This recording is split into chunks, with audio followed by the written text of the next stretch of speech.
Imaginez, vous réussissez à générer de super profits en crypto, mais au moment de les transférer sur votre compte en banque, c'est le blocage total. Dans cette analyse, on va se pencher sur ce problème, qui est, on va pas se mentir, ultra frustrant pour beaucoup d'investisseurs en Israël. Et surtout, on va voir comment trouver les solutions. C'est un scénario qui est malheureusement bien trop fréquent. Après des mois, voire des années de boulot, d'investissement, de stratégie, le moment est enfin venu de concrétiser tout ça. Et là, c'est le mur. La banque refuse. C'est une situation qui est non seulement exaspérante, mais aussi complètement déroutante quand on est persuadé d'avoir tout fait dans les règles. Et voilà la question que tout le monde se pose. Cette phrase, elle résume parfaitement ce sentiment d'incompréhension totale.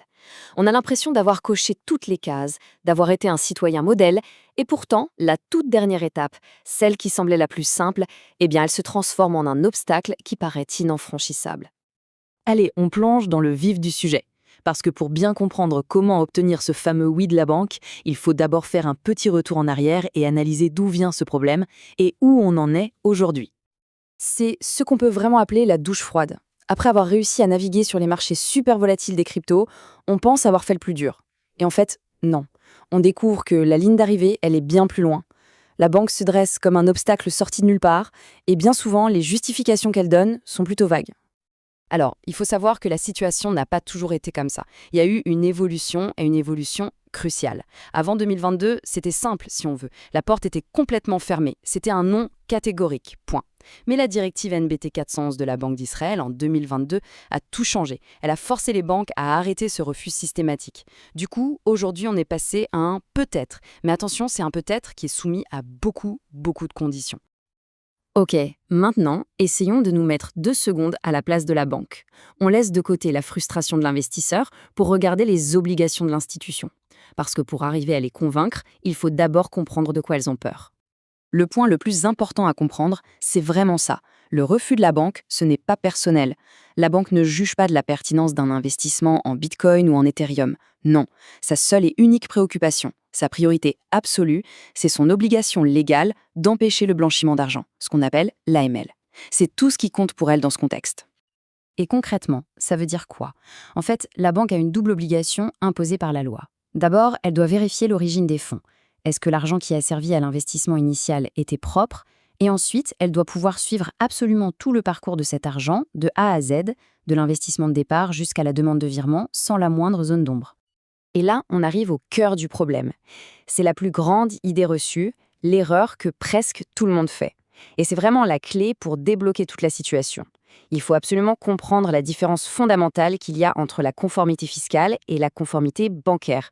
Ce sont 2 mondes différents. Pour que ce soit bien clair, imaginez 2 routes parallèles qui ne se croisent jamais. D'un côté, la route des impôts. C'est une affaire entre l'investisseur et le fisc. De l'autre côté, la route de la banque. C'est une affaire entre la banque et les régulateurs financiers. Quand on présente un reçu d'impôt, ça prouve une seule chose, qu'un gain a été déclaré. Mais ça ne dit absolument rien sur la provenance de l'argent qui a permis de faire ce gain. Pour la banque, c'est comme si on lui disait « j'ai payé des impôts sur une activité, mais vous n'avez aucune idée de ce qu'elle est ni d'où vient l'argent ». Et ça, pour elle, c'est un non direct. Et attention, ce n'est pas juste de la théorie ou une interprétation. La justice l'a confirmé et de manière on ne peut plus claire. Il y a une décision de justice toute récente qui sert de preuve en béton et qui montre que la banque a tout à fait le droit d'exiger beaucoup plus qu'une simple preuve de paiement d'impôt. Alors, dans cette affaire, qu'est-ce qui s'est passé? On a un client qui pensait bien faire. Il avait régularisé toute sa situation fiscale. Et pour lui, c'était la preuve ultime que ses fonds étaient légitimes.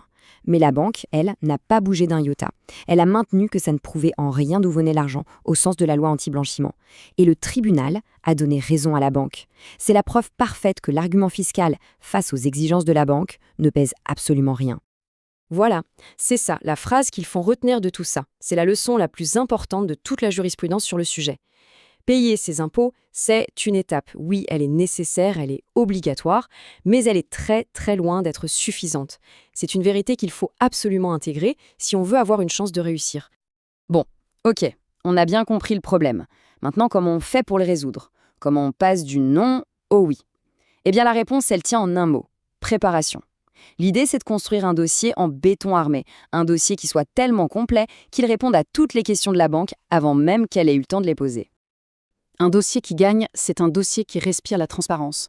Il faut pouvoir identifier chaque portefeuille utilisé, tracer chaque transaction, depuis l'achat initial jusqu'à la vente finale, sans aucun trou dans la raquette.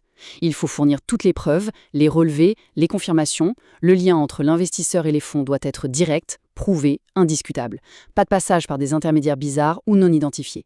Et bien souvent, la cerise sur le gâteau, ce qui fait vraiment pencher la balance, c'est un rapport d'un expert, un avocat ou un comptable spécialisé. D'accord. On sait ce qu'il faut mettre dans le dossier. Maintenant, concrètement, comment on s'y prend? On va voir ça avec une feuille de route claire, un plan d'action qui va maximiser les chances de succès. On peut décomposer tout ça en 5 étapes logiques. Première étape, c'est la moins marrante, mais elle est indispensable, la collecte quasi obsessionnelle de toutes les preuves. Ensuite, étape 2, on organise tout ça dans un dossier nickel, chronologique, facile à lire. Troisième étape, et c'est un prérequis, on règle sa situation fiscale d'abord. On ne va même pas voir la banque avant que ça soit fait. Étape 4, la présentation à la banque. On y va de manière pro, on explique son dossier. Et enfin, étape 5, qui est souvent cruciale, on se fait aider par un expert. Et ça, c'est vraiment un conseil stratégique en or. Un premier refus de la banque, ça crée une méfiance. Et une fois que cette méfiance est installée, c'est extrêmement difficile de la faire disparaître. L'objectif, c'est donc de ne même pas leur laisser l'occasion de dire non. Il faut arriver avec un dossier tellement solide, tellement transparent, que la banque n'a aucune raison objective de refuser. Tout est dans l'anticipation et la préparation.